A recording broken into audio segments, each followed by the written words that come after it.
Hello everyone, आज हम करने जा रहे हैं चैप्टर नंबर 21A। ठीक है, 21A बोलता है प्ली बार्गेनिंग के बारे में। ठीक है, प्ली बार्गेनिंग यानी कि जहां पे आप बार्गेन करते हो कोर्ट से कि हमारी पनिशमेंट कर दो, कम कर दो। ठीक है, तो उससे रिलेटेड है ये।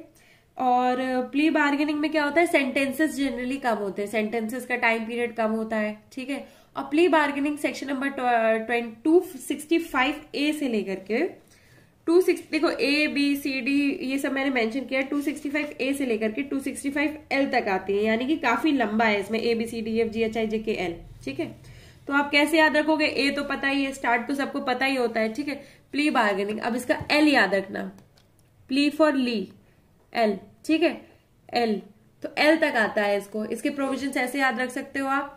अब नेक्स्ट चीज आपको क्या याद रखनी है कि देखो सेक्शन 265 है, 265 किसके बाद आता है, language of record and judgments के बाद आता है 265। ठीक है, 21 चैप्टर में।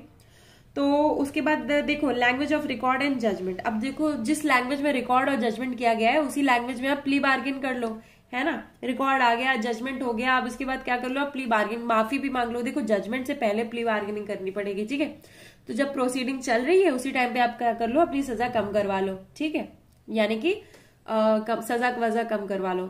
अब देखो अब इसके ट्रिक्स पे आते हैं, सेक्शन 265A। ठीक है, 265A में बताता है कि एप्लीकेशन, चैप्टर नंबर 21A का। ठीक है, एप्लीकेशन क्या होगा कि मतलब कहाँ कहाँ ये सब चीजें अप्लाई होंगी। नेक्स्ट इसके बाद बात करता है सेक्शन नंबर 265B। 265 बताता है, बी बता, देखो पहला तो क्या है, एप्लीकेशन ऑफ दिस चैप्टर, दूसरा क्या है, एप्लीकेशन ऑफ प्ली बार्गेनिंग। अब आपको कोई चीज चाहिए तो उसके लिए आप अप्लाई करोगे ना, तो एप्लीकेशन ऑफ प्ली बार्गेनिंग है। ठीक है, नेक्स्ट इसके बाद क्या है, सी में है guidelines for mutually satisfactory disposition. ठीक है, अब देखो देखो अल्टीमेटली क्या होता है, एप्लीकेशन फॉर प्ली बार्गेनिंग। ठीक है, अब अगर अप्लाई करोगे प्ली बार्गेनिंग के लिए, फिर इसके बाद उसमें क्या होगा, आप उसमें एफिडेविट्स वगैरह सब कुछ लगाओगे, तो उसमें एक म्यूचुअली सैटिस्फैक्टरी डिस्पोजिशन का एक प्रोविजन है। ठीक है, यानी कि इधर म्यूचुअली सैटिस्फैक्टरी डिस्पोजिशन, एमएसडी जो है यहाँ पे इंट्रोड्यूस हो गया है। अब ये क्या है, गाइडलाइन है किस चीज के लिए, एमएसडी के लिए ही गाइडलाइंस है। ठीक है, म्यूचुअली सैटिस्फैक्टरी डिस्पोजिशन। ठीक है, उसके लिए ही गाइडलाइंस है ये, किसमें, सी में। अब इसके बाद डी में क्या है, डी में है report of the mutually satisfactory disposition. ठीक है, सबमिटेड बिफोर कोर्ट।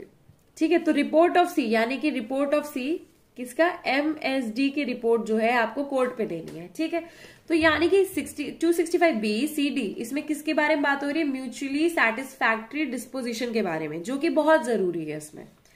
नेक्स्ट इसके बाद आ जाते हैं हम 265F पे। ठीक है, ई के बाद ABCD, इसके बाद आता है ई, और फिर इसके बाद F और G। तो हम पहले आते हैं ई पे। ठीक है, ई में बताता है अब देखो सब कुछ हो गया, रिपोर्ट चली गई है कोर्ट के पास, अब तुम क्या कर दो, डिस्पोज कर दो केस को, यानी कि डिस्पोजल ऑफ केस। ठीक है, तो ई में बात करते हैं डिस्पोजल ऑफ केस। फिर इसके बाद होता है 265F, judgment of the court. F में आता है जजमेंट ऑफ द कोर्ट। अब डिस्पोज हो रहा है केस तो उसके बाद जजमेंट आ जाएगा, और उसके बाद फाइनलिटी ऑफ जजमेंट आ जाएगी जी में। तो इधर क्या है, डिस्पोजिशन से रिलेटेड टॉपिक के बारे में बात हो रही है। ठीक है, अब इसके बाद नेक्स्ट आ गए हम लोग किसमें, एच में। ये एच बना हुआ है, थोड़ा वियर्ड सा है, बट इसको एच समझ लो। ठीक है, ये एच ही एच समझ लो, क्या एच है ही। तो 265H, 265H किसके बारे में बात करता है, 265H देखो जी के बाद आता है, जी में बात होती है फाइनलिटी ऑफ द जजमेंट, तो एच बात करता है power of the court in plea bargaining. अब कोर्ट की पावर क्या है, इससे पहले क्या था, प्रोसीजर से डील कर लिया, अब क्या, केओ means power of the court in plea bargaining.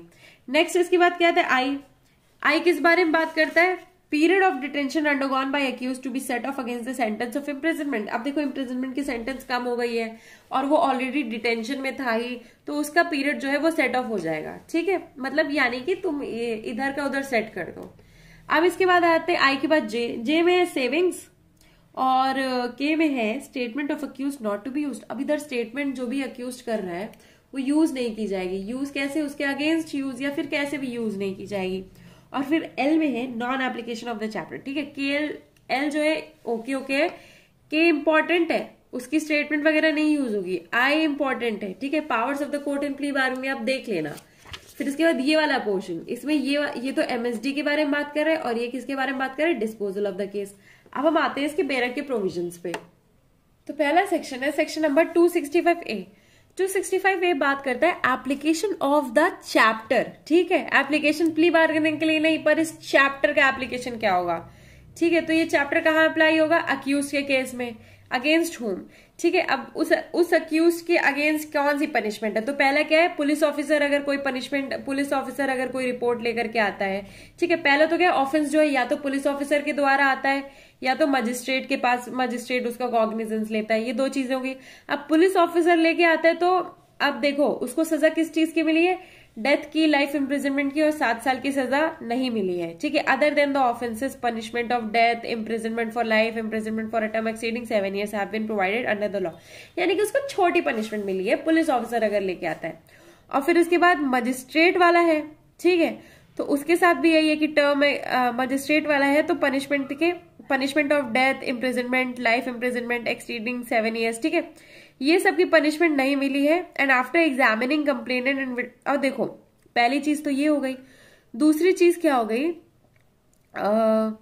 देखो दूसरी चीज ये हो गई कि अगर उसको एग्जामिनेशन उसका जो है 200 से 204 तक के बीच में जो प्रोसीजर नहीं है जिसमें मजिस्ट्रेट कॉग्निजेंस लेता है, ठीक है, तो उस केस में उसको जो सजा है वो कम मिली है, आई एम सो सॉरी, कम नहीं मिली है, यानी कि उसको जो सजा है वो डेथ की, लाइफ इम्प्रिजनमेंट की नहीं मिली है, 7 साल की नहीं मिली, कम मिली है, हाँ एक्चुअली कम मिली है। तो इन दोनों में क्या है, इधर क्या आ गया, पुलिस ऑफिसर लेके आया, इधर मजिस्ट्रेट लेके आया, कॉग्निजेंस लेके आया, और मजिस्ट्रेट ने क्या है प्रोसीजर अपना पूरा अप्लाई किया था, कौन सा, 200 से 204 का।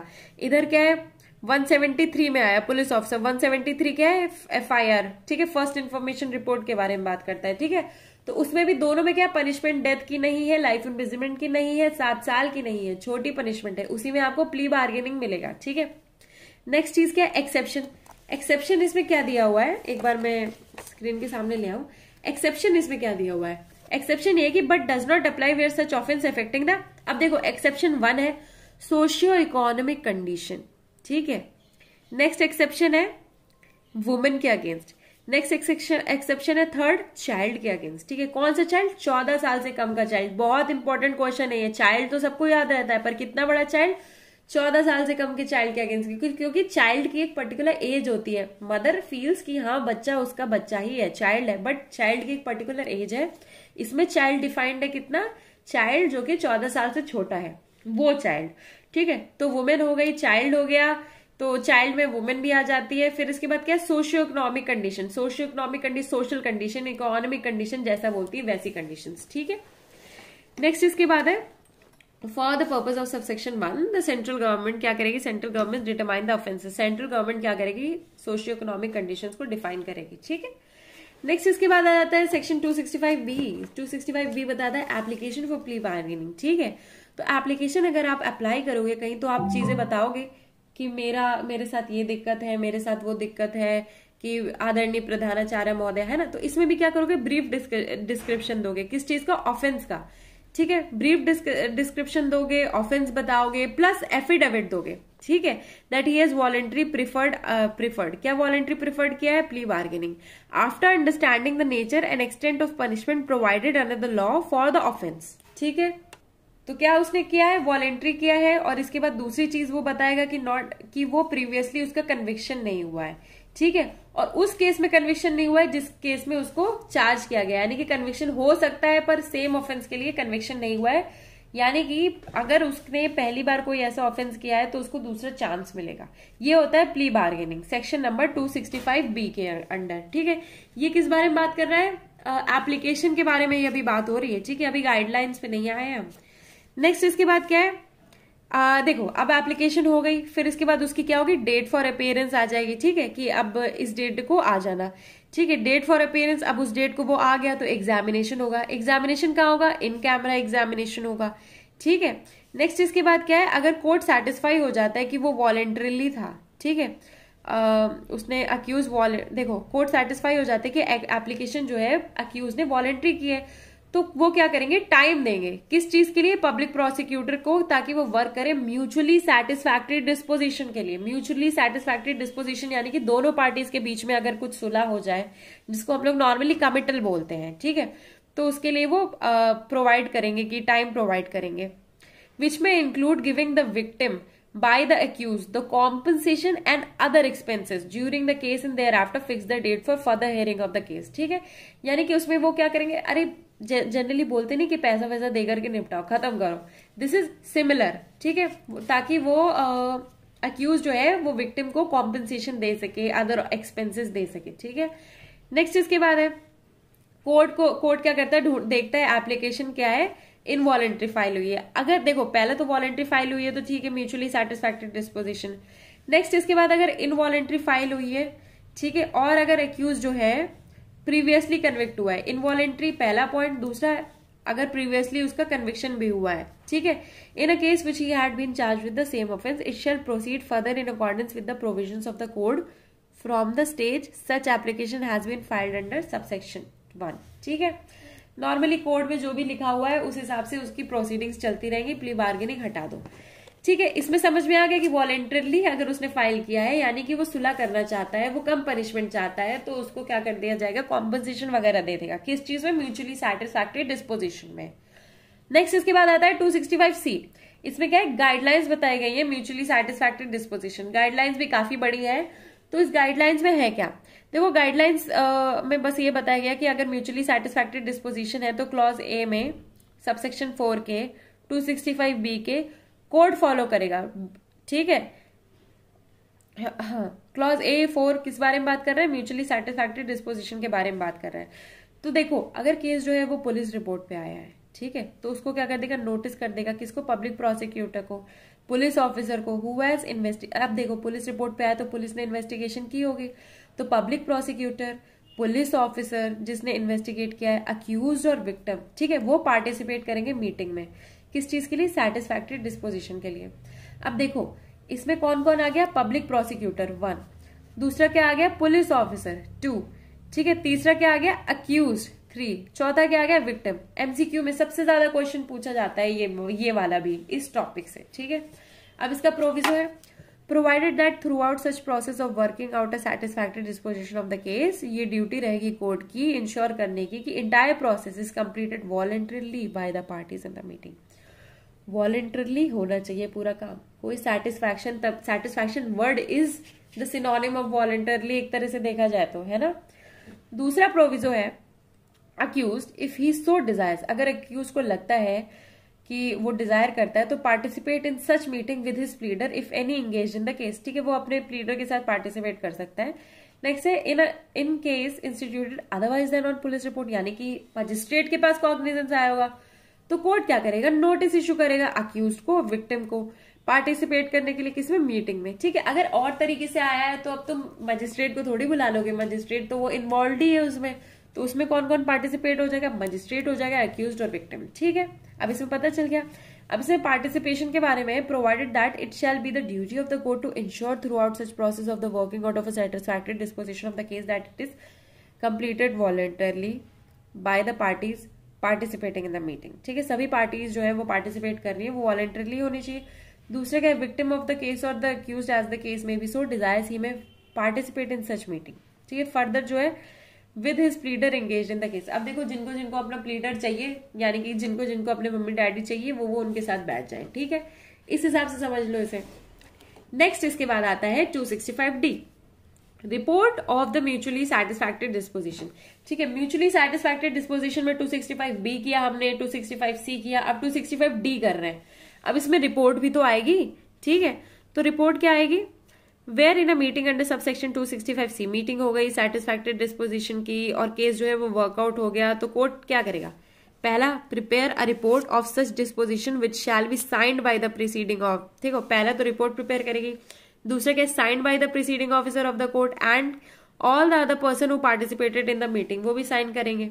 Next, no such disposition has been worked out, the court shall record such observation and proceed further in accord. अब देखो अगर डिस्पोजिशन वर्क हो गई है तो उसको रिपोर्ट बनाएंगे, उस पर साइन करेंगे जितने लोग वहां थे और खुद भी। ठीक है, नेक्स्ट अगर रिपोर्ट नहीं बनी है तो इसके बाद क्या करेंगे, वो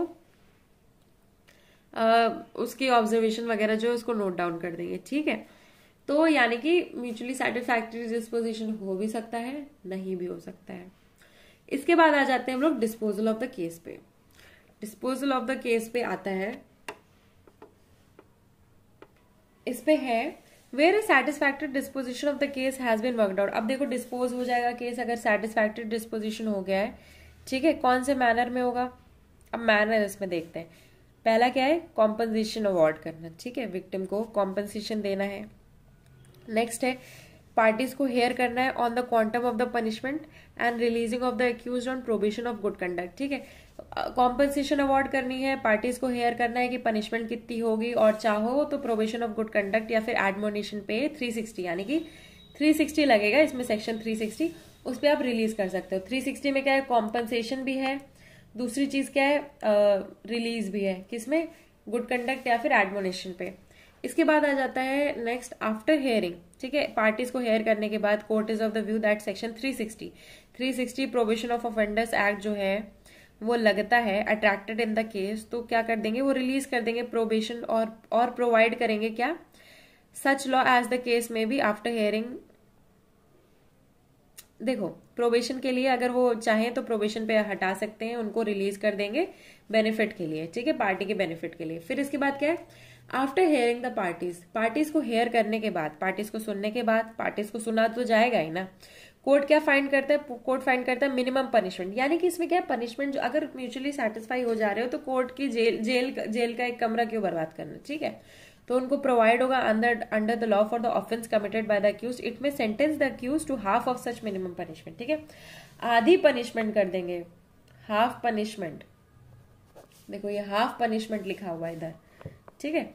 फिर इसके बाद क्या है, आफ्टर हियरिंग द पार्टीज, सुनने के बाद कोर्ट को लगता है कि offence committed by the accused is not covered under clause B और क्लॉज सी, अगर ऑफेंस जो है कवर्ड नहीं है तो क्या करेंगे, सेंटेंस करेंगे 1/4 ऑफ द पनिशमेंट प्रोवाइडेड और extendable as the case may B for such offence, ठीक है, 1/4 करेंगे। तो अब ये वाली भी चीज आ जाती है कि हाफ कब करेंगे, जब पनिशमेंट पता हो, 1/4 कब करेंगे, जब पनिशमेंट नहीं पता हो, ठीक है। इधर क्या करेंगे, बी वाले में करेंगे प्रोबेशन ऑफ गुड कंडक्ट लगा सकते हैं अगर अट्रैक्ट करता है तो, और इसमें क्या करेंगे, कॉम्पनसेशन और प्रोबेशन ऑफ गुड कंडक्ट या फिर एडमोनिशन, गुड कंडक्ट या फिर एडमोनिशन पे रिलीज कर सकते हैं, ठीक है।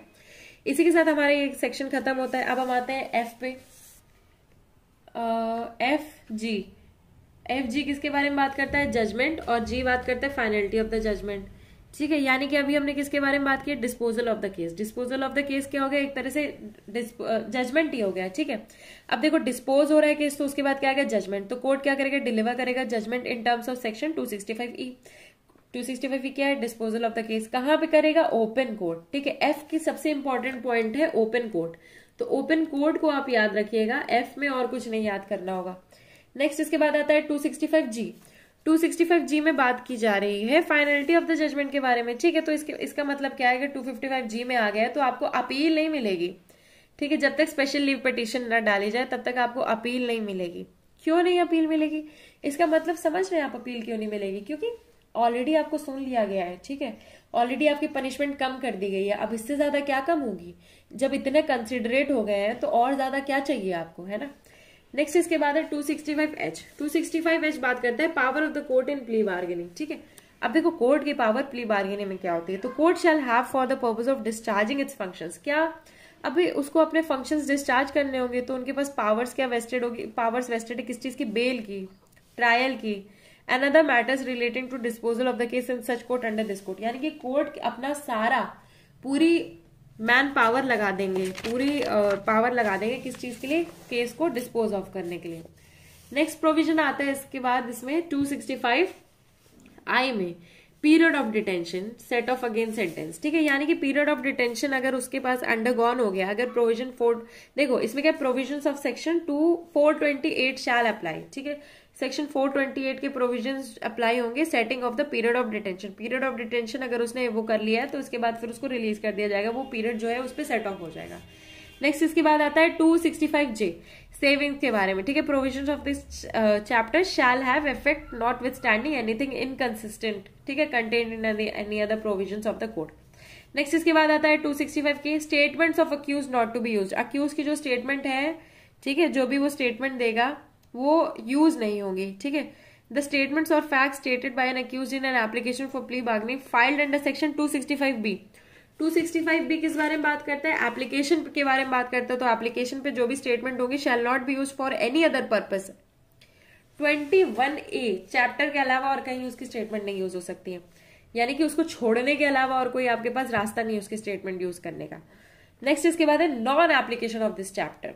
इस चैप्टर का नॉन एप्लीकेशन क्या है? तो nothing in this chapter shall apply to any juvenile और child as defined in clause के। जुवेनाइल और चाइल्ड जो है सेक्शन 2 में डिफाइंड है, क्लॉज के में उसके उस पर अप्लाई नहीं करेगा of the juvenile justice act. ठीक है, जुवेनाइल जस्टिस एक्ट को आप इसमें नहीं घसीटोगे प्ली बार्गेनिंग में, उनके पास उनके अलग प्रोविजंस हैं। इसी के साथ हमारा ये जो प्रोविजन है चैप्टर नंबर 21A वो कंप्लीट होता है। अगर आपको ये अच्छा लगता है तो please do like share and comment. मैंने बहुत शॉर्ट में इसको कंप्लीट करवा दिया है, और एज यूजुअल जैसे मैं हर वीडियो में बताती हूँ आपको कि आई ऑलवेज वांटेड कि मुझे ऐसे कोई पढ़ाए या फिर ऐसे कोई ट्रिक्स बताए जैसे कि आप यूपीएससी के एग्जाम में कवर करते हैं। काफी यूट्यूबर्स हैं जो यूपीएससी के एग्जाम को कवर करते हैं, बट जुडिशरी के एग्जाम को नहीं कवर करते हैं। उसमें क्या है, बेरट के प्रोविजंस रीड कर दिए, हो गया, कोई शॉर्ट नहीं, कोई ट्रिक्स नहीं, कुछ नहीं। तो सिर्फ बेरट पढ़ना बहुत ही ज्यादा बोरिंग हो जाता है। मैं जानती हूँ मैंने काफी कलरिंग कर दी है, पर मैं शॉर्ट में आपको बता रही हूँ। बस आप शॉर्ट में समझोगे, 2-3 बार वीडियोस देखोगे, आपको याद हो जाएगा। तो अगर आपको ये मेरा एफर्ट अच्छा लगता है तो please do like share comment and subscribe. Thank you.